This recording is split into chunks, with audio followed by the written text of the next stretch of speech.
ko ndeba gutyo niki agira ngo nkurebe gute mukamuso usanzwe ureba gute neza hanyuma se babaye iki karo ngo nahinduye indoro ubundi se wandi baneza nayo mataratara k'ibisimba karo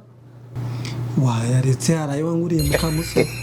nyakubwira se ngo uzabere rusine cyangwa rutera mbabazi karo ako se ndakubyarira sine cyangwa rutera mbabazi haraho wabonye umuta abyarinka karo ceceka wizivuga zikurusha agaciro n'ukuri uzagiye kubana nazo ukambira n'ubundi ko ntacumariye karo ngo ntacumariye ibijya wirigura muri iyo nda muri uwo mwobo my god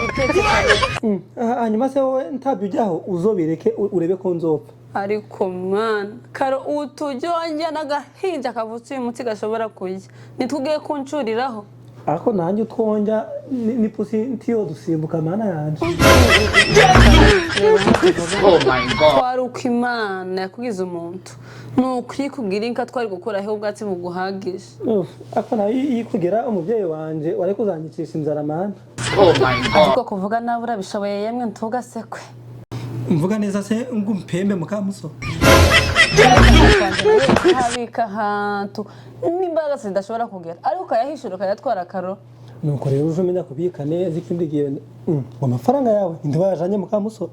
sasa nikwe hari abandi bantu uzi tubana muri iyi nzu kandi ndabazi bande data na mama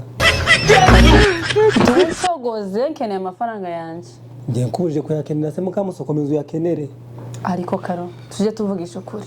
kumbereye imfura mindakora iki kandi nose mukamuso ubu ngubu kuza uncogoza untuka nibyo birakugira bucura mwiza noneho kandi karo reka nkubwize ukuri kw'Imana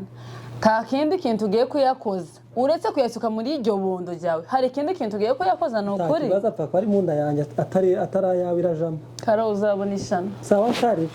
azazanigwe uzambe nawe